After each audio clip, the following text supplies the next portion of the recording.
المكتب التعاوني للدعوة والإرشاد وتوعية الجاليات بمحافظة بدر।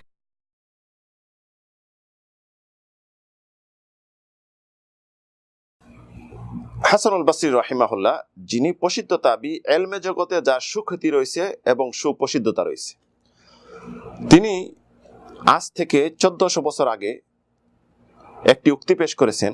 উক্তিটি হলো, লাউ কানা লিল মুনাফিকিনা আযনাবুন লামাস্তাতা'না আস-সাইরু ফিশ শাওয়ারি ওয়াত তুরুকাত আন কাসরাতিহা।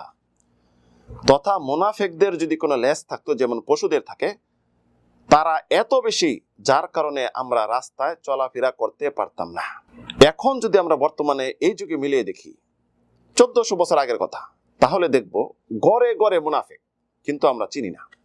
মুনাফিক তারা যারা অন্তরে ইসলামের বিদ্বেষী আর মুখে মুখে ইসলামের মহব্বত, ইসলাম প্রচার করে থাকে বা বলে থাকে মুসলিম।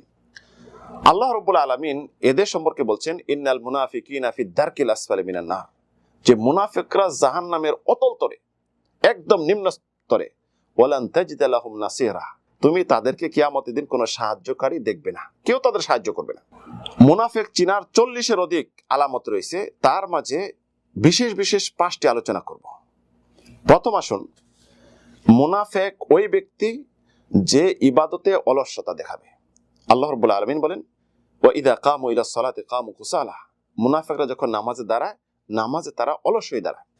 দ্বিতীয়, মুনাফিকরা ইবাদত করলে আল্লাহর জিকির কম করবে। আল্লাহ রাব্বুল আলামিন বলেন, ওয়ালা ইয়াযকুরুনাল্লাহা ইল্লা কালিলা, তারা আল্লাহর জিকির খুবই কম করবে। তৃতীয়, মুনাফিকরা সব সময় জামাতে নামাজ পড়া থেকে দূরে থাকবে। আব্দুল্লাহ ইবনে মাসউদ বলেন, ওয়ামা ইয়াতাখাল্লাফু আনহা ইল্লা মুনাফিকুম মালুমুন নিফাক, যে জামাতে নামাজ থেকে একমাত্র মুনাফিকরা পিছিয়ে থাকে।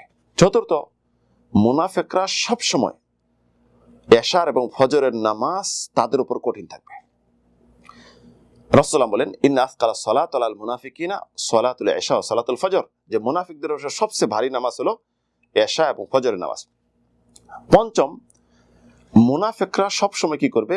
অসৎ কাজে মানুষকে আদেশ করবে আর সৎ কাজ থেকে বিরত রাখবে। মহান রব্বুল আলামিন বলেন, ইয়ামুরুনা বিল মুনকার ওয়া ইয়ানহাউনা আনিল মারুফ, যে তারা অসৎ কাজে মানুষকে আদেশ করবে আর সৎ কাজ থেকে তাদেরকে বিরত রাখবে।